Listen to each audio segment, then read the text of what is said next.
Candymonium is a somewhat new B&M hypercoaster located at Hersheypark in Hershey, Pennsylvania, and was included in the brand new theme section to the park, Chocolatetown. Candymonium was announced in 2018 and finally was opened with a full expansion in 2020. When Candymonium opened, it was the tallest, fastest, and longest roller coaster at Hersheypark, reaching a top speed of 76 miles per hour, which is actually 1 mile per hour faster than Skyrush. It's 210 feet, which is the exact same as the first B&M hypercoaster, Apollo's Chariot, at Busch Gardens, Williamsburg, and goes through 4,636 feet of track. Which sounds long, but let me tell you, this ride experience doesn't feel very long, and foreshadowing that the ride length may interfere with the coaster experience. Now, as I said earlier, Candymonium is located at the front entrance at the park, Chocolatetown, so it does receive a pretty big line throughout pretty much the whole day at the park, unless it's the afternoon, and it's Candymonium dead time, which is around 4 to 5 p.m. when everyone is finished with the front of the park and is working their way towards the back of the park. So I wouldn't start with this ride because it receives a long wait and everyone sees it and runs straight to it. So I recommend riding this ride later in the day. Next thing is, when you're looking at this ride, it looks visually beautiful.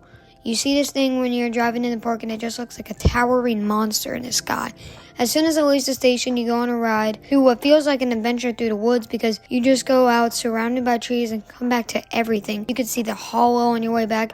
It has a fountain that you ride by when you're about to hit the brakes. And you can see the famous Chocolatier restaurant and the Hershey Stadium. So this ride is visually really nice to look at, and one major thing you notice is that this ride looks very similar to a very popular B&M hypercoaster, Mako, at SeaWorld Orlando. Now this is because the layouts are very similar and are trying to accomplish the same thing. Candymonium is like most B&M hypercoasters with an out and back layout where it takes you to the top, and while you climb the lift, you look back and see absolutely everything.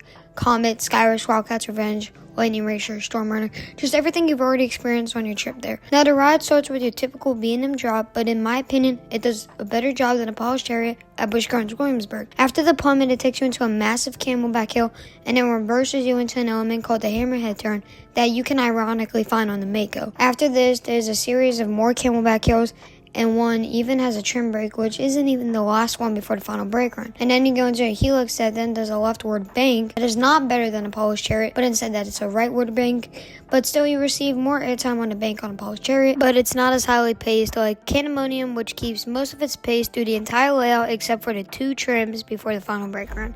Yes, not 1, but technically 2. After the leftward bank, you go into a small airtime hill that then rises you into the next set of trim brakes before turning into the final brake run. So Candymonium has a total of 7 camelback hills and only 3 other elements that aren't including the drop. So 7 out of 10 elements on this roller coaster is just airtime, which is what the B&M hypercoasters do try to accomplish. A high-throwing roller coaster filled with airtime. This ride isn't statistically short, but feels significantly short, especially compared to Apollo's Chariot, and just would be so much better if it was a longer experience. But it really is just a great ride. It has airtime, very well paced. But if it didn't have trims, it would be a lot better. I'm not trying to bash it like most enthusiasts, but I think it could be a bit better if it had more speed. But it loses speed because of the trim brakes.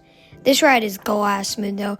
I could ride it over and over again without getting bored. I can see why so many general public have this as their number 1 roller coaster. It has good elements that you'd find on a hypercoaster. Like I said earlier, very similar to Mako on paper, and it always my favorite hypercoaster. Yes, I've only been on this in Apollo's Chariot, but still, it counts. So now I will compare it to Mako, because if you like Mako, odds are you're going to like Candymonium. And like I've said, the whole review is pretty much similar. It's like the same exact ride. Mako has 9 airtime moments on their roller coaster. Candymonium has 7. Both go very similar speeds, with Mako going 73 miles per hour and Candymonium going 76 miles per hour. Both are 200 plus feet in the air and are about the same length of track. Like literally, both are within 150 feet of length. So the point of this review is for giving facts about the ride, the uniqueness of the layout. Wait, is uniqueness even a word? I actually don't know. How it visually looks, where it's located, and if it was the right fit for the park, and how it benefited it. But yeah, big point is trying to give you a feel of the roller coaster, so I compared it to Mako to give you a feeling of how this ride would be if you've never ridden it. Hersheypark really did need another elite roller coaster. At the time, they had Skyrush, and Storm Runner, and a pretty good supporting cast, but they needed another ride that would attract more people, and this was the biggest investment Hersheypark has made. They did a full expansion on the park, got a new entrance, a new themed section, and a 210-foot B&M hypercoaster to go along with it. And this was just the elite coaster Hersheypark was looking for. Like I said earlier, this is most of the general public's favorite roller coaster and has the longest line of the whole day, so it really benefited the park and attracted more guests and really put this park a must-do destination for enthusiasts. And also, since Hersheypark finally demolished Wildcat, the first GCI Woody that was really rough and really needed an RMC for quite some time now with Wildcat's Revenge. So I don't see Hersheypark slowing down anytime soon with what they've done recently, and will keep growing as a destination that people must visit. But finally, for the rating of this roller coaster, I give this an 8.5 out of 10. It's a really good ride experience. The only real takeaways is that it feels short and has trim brakes. And again, I'm not trying to bash it because of the trim brakes, but there's not much takeaways from this ride. I think it's really good, very smooth. There's nothing wrong for what it is. I just wish it was kind of longer.